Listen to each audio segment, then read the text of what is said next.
पैसा आल्यावर त्या पैशासंग मस्ती करायची नसत्या, किंवा असं म्हणू शकता तुम्हाला की लय पैसा आला म्हणून मी रुबाब झाडत फिरणार किंवा लय मोठ्या मोठ्या मी गोष्टी करणार, अशा पण गोष्टी करायच्या नसतात. हे एका ब्लॉगरनं भावानं म्हणजे दाखवून दिलाय.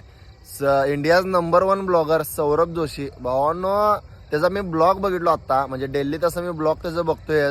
तर त्यानं एका ब्लॉगमध्ये काय म्हणला माहिती काय, आता रिसेंटला त्याचं लगीन होणार आहे, म्हणजे लग्न होणार आहे त्याचं, आणि तो आणि त्याचे बायको असे शेजारी बसल्यात आणि ते ब्लॉग शूट करला आणि त्यानं डायरेक्ट स्वतः काय म्हणला माहिती काय की आम्ही फक्त लग्न 20 माणसांच्या म्हणजे 20 माणसं घेऊनच फक्त आम्ही लग्न करणार आहे.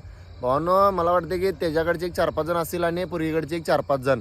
इंडियाज नंबर 1 ब्लॉगर आहे भावानो. त्यो महिन्याचा इन्कम त्याचा करोडमध्ये असेल, तर त्यो भावानो काय म्हणालाय की मी 20 माणसांच्या मध्ये फक्त लग्न करणार आहे.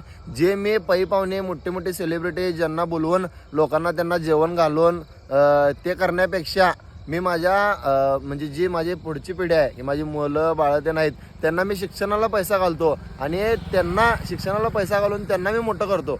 ही गोष्ट भावानो त्यो म्हणालाय.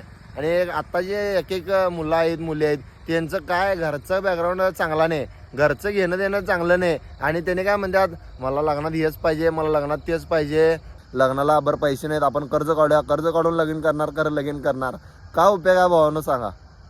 माझं म्हणणं तर हे आहे की भावानं पैसा जर तुमच्यापाशी जास्त आला असेल तर भावानं पहिल्याचा दिवस आठवा, मस्ती करू नका पैसे सांगा.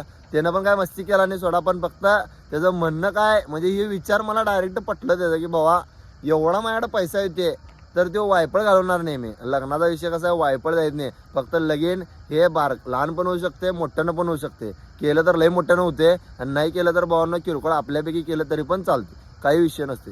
माझं तर मत हे आहे. तुमचं मत काय भावांनो कमेंट बॉक्समध्ये नक्की सांगा मला. आणि खरोखर फ्युजा उडल्यात आज की बाबा एवढं पैसा कमवणारा माणूस पण ह्या गोष्टीचा विचार करू शकते.